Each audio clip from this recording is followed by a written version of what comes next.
Pada kesempatan yang baik ini saya memaparkan kesiapan arus mudik Lebaran 2026.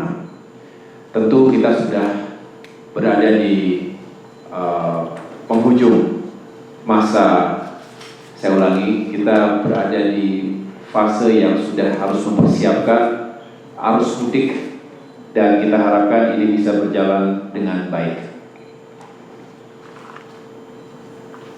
Ada 3 agenda yang saya sampaikan. Yang pertama, tren mudik Lebaran 2026, kemudian kesiapan infrastruktur termasuk sistem transportasi yang tengah dipersiapkan, dan terakhir terkait dengan kebijakan serta insentif kebijakan Lebaran. Pertama, terkait dengan tren mudik Lebaran. Berdasarkan survei yang dilakukan oleh Kementerian Perhubungan, diperkirakan ada 143,9 juta perjalanan atau masyarakat yang melakukan mudik Lebaran. Bisa dilihat, ditinjau dari tujuan, maka yang paling banyak akan mudik ke arah Jawa Tengah dan Jawa Timur, lalu diikuti Jawa Barat, Yogyakarta, dan Sulawesi Selatan. Nanti Pak Menko PMK tentu akan menyampaikan secara lebih detail tentang kebijakan terkait dengan mengurai kemacetan. Tapi paling tidak melalui slide ini, izinkan saya menyampaikan bahwa sesuai dengan yang telah disimulasikan oleh Kementerian Perhubungan dihadapkan pada statistik Lebaran-Lebaran sebelumnya, diperkirakan puncak arus mudik itu akan jatuh di tanggal 14 dan 15 Maret. Kemudian puncak mudik kedua di tanggal 18 dan 19 Maret. Lalu untuk arus baliknya, puncaknya diperkirakan akan jatuh pada tanggal 24, 25 Maret. Lalu yang kedua di tanggal 28 dan 29 Maret. Itu mengapa di tengah-tengahnya kita mengurai Pak KSP dengan cara memperlakukan work from anywhere. Nanti akan dijelaskan lebih rinci oleh Bapak Menko PMK. Intinya, kebijakan terdahulu untuk mengurai kemacetan seperti ini dinilai efektif, mengurangi kemacetan yang ekstrim. Lalu dihadapkan dengan moda transportasi yang digunakan, ini top 10-nya seperti ini. Tetap yang sangat dominan adalah menggunakan mobil pribadi, diperkirakan 52%-nya sendiri.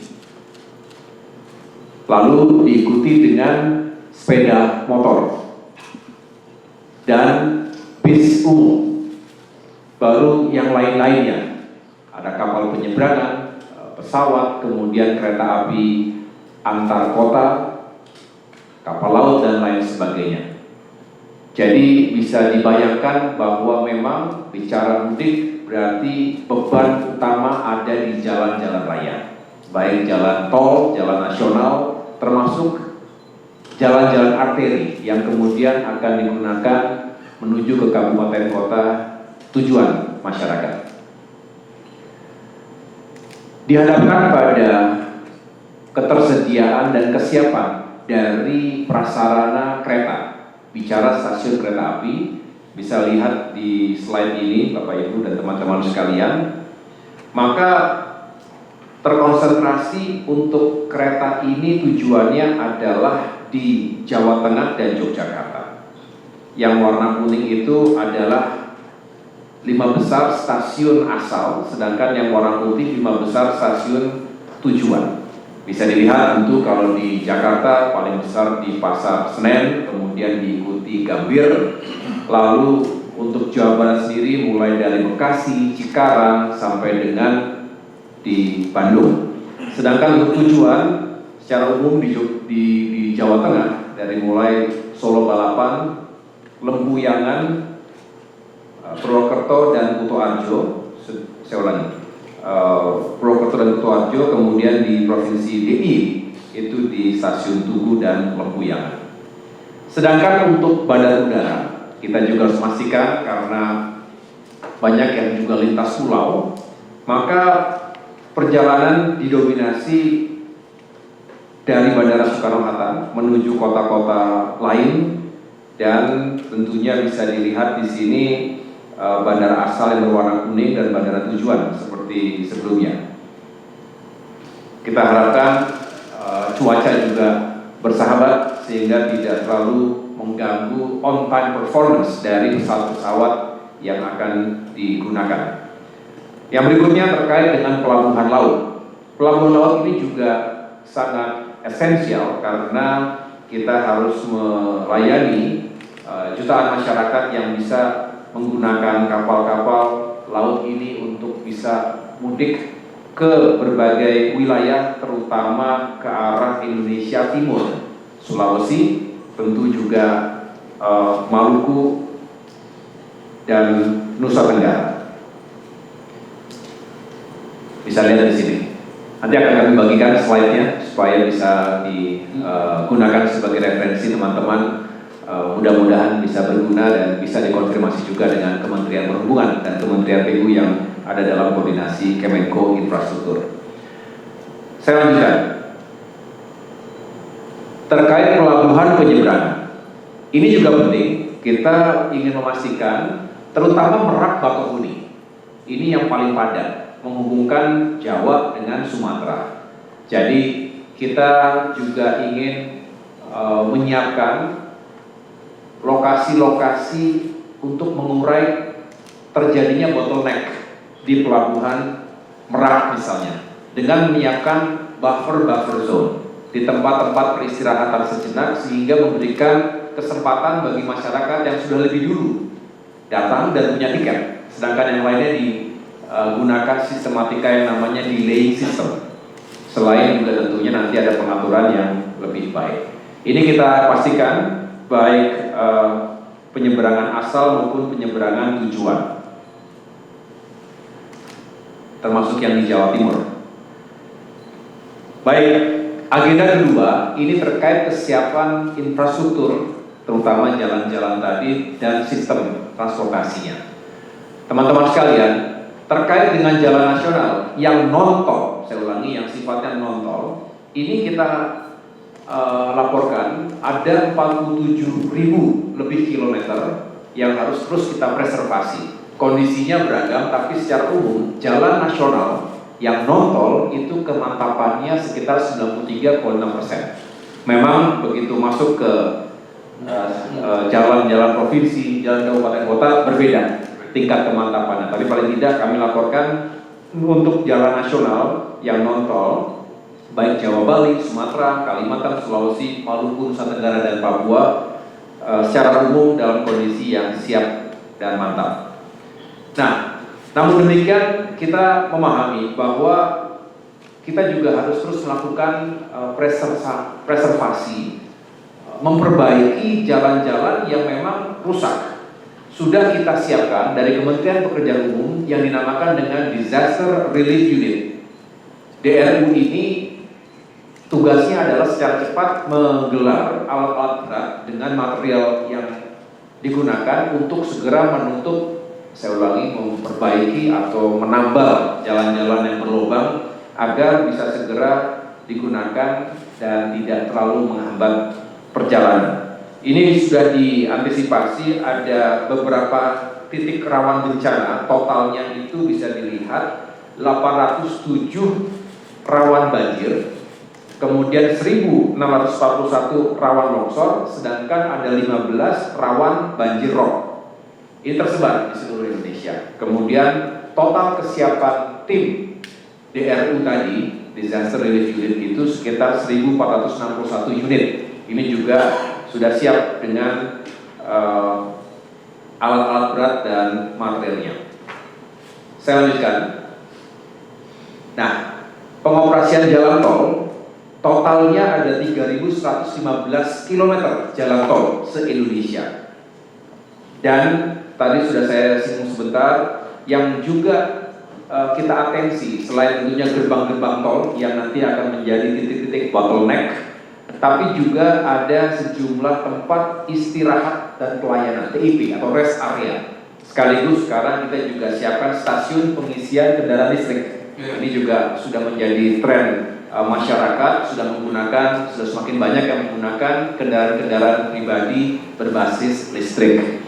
Nah, ini yang kita siapkan 76 ruas jalan tol yang beroperasi bersama dengan fasilitas pendukungnya. Kalau dilihat ada TIP A, B, dan C. A itu artinya punya kategori yang ada stasiun BBM-nya, pom bensinnya. Kemudian tipe B tidak ada. Sedangkan yang C itu sifatnya cuma modular dan itu hanya sifat sementara digunakan pada saat lebaran. Ini baru kami dapatkan karena kebetulan tadi Pak KSP menanyakan kepada kami di ruang holding, yang biasanya juga ingin diketahui oleh masyarakat adalah terkait dengan tol fungsional. Tol fungsional ini juga sangat dinantikan, artinya secara umum ini belum benar-benar resmi beroperasi karena memang mungkin sedikit lagi finishing, lagi ada tahapan terakhir yang harus dituntaskan. Tapi secara darurat atau secara khusus bisa difungsikan hanya selama masa mudik dan arus balik lebaran. Ada 3 ruas di Sumatera, kemudian 6 ruas di Jawa, dan 1 ruas di Kalimantan, sehingga totalnya ada 10 ruas jalan tol fungsional yang disiapkan periode libur lebaran Idul Fitri oleh Kementerian Pekerjaan Umum.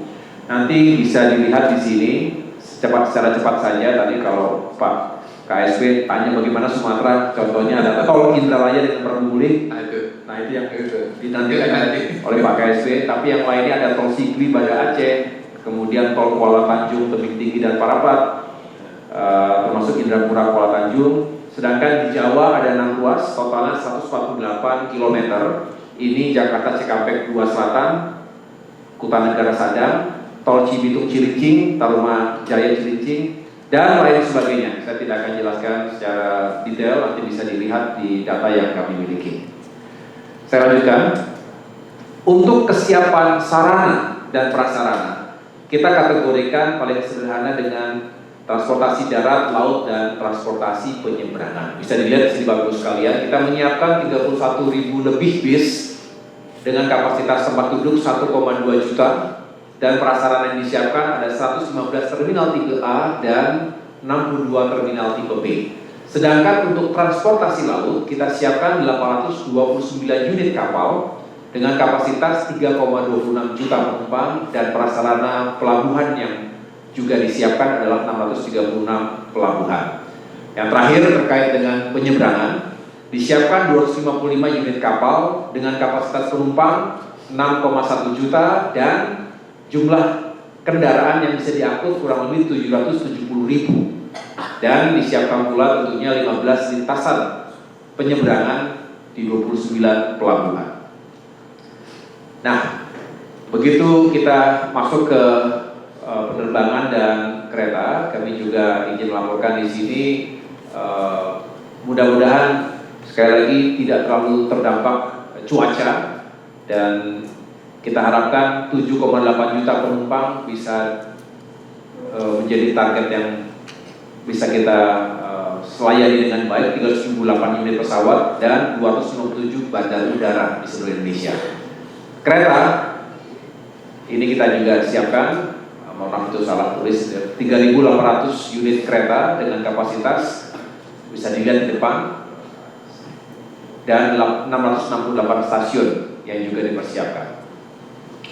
Bagian terakhir, saya ingin menyampaikan kebijakan dan insentif mudik lebaran. Ini juga tentunya sangat baik jika teman-teman jurnalis bisa menyampaikan, mengamplifikasi ini kepada masyarakat. Diskon, ini tentunya dinantikan, berapapun diskon itu. Yang jelas untuk angkutan laut 30%, sebesar 30% diskonnya kelas ekonomi di seluruh trayek kapal PSO Pelni. Ini berlaku selama 26 hari, 11 Maret hingga 5 April 2026 ini. Targetnya 445.534 penumpang. Sedangkan diskon kereta api juga sebesar 30% untuk seluruh kereta api ekonomi di luar dari yang non-penugasan. Saya ulangi, non-penugasan. Ini 14 Maret hingga 29 Maret, jadi 16 hari masanya, dengan target 1,2 juta penumpang. Yang terakhir, diskon angkutan udara ini bisa kita tambah lagi.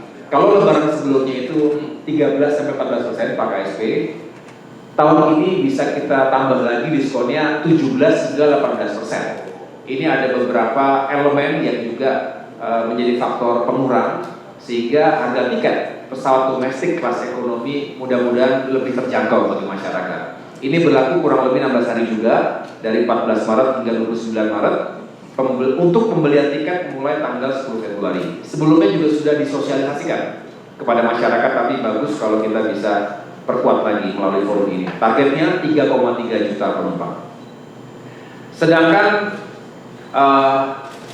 diskon tarif angkutan penyeberangan ini 14 pelabuhan penyeberangan ASDP menerapkan 100% diskon jasa ke pelabuhan, atau setara jika agregat, jika di tarif terpadunya kurang lebih 21,9% untuk masa tanggal 12 hingga 31 Maret.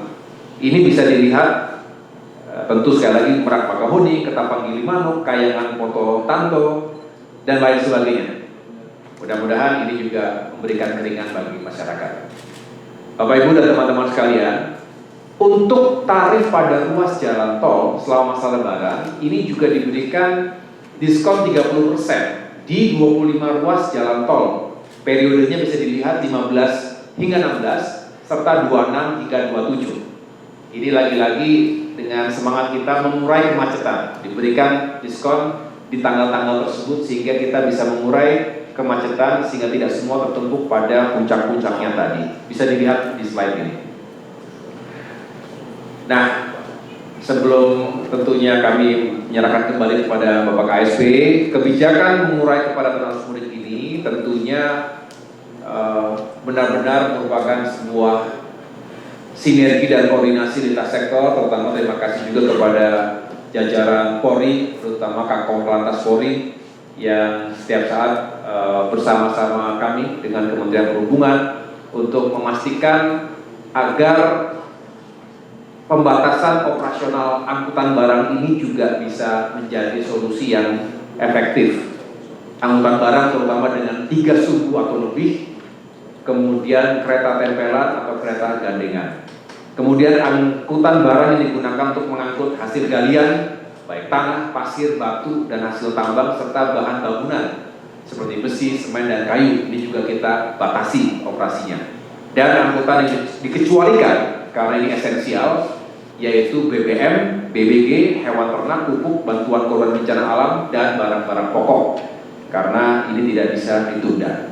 Tadi kami sudah sebutkan ada metodologi delaying system pada pelabuhan-pelabuhan penyeberangan. Ini juga diharapkan bisa mengurai bottleneck dan kepadatan ekstrim yang harus kita hindari. Demikian yang dapat saya sampaikan. Sekali lagi terima kasih atas kesempatannya. Saya mengucapkan selamat berkumpul dengan keluarga. Mari utamakan keselamatan dan kenyamanan, bukan hanya untuk diri sendiri tapi juga untuk masyarakat lainnya. Terima kasih. Wassalamualaikum warahmatullahi wabarakatuh.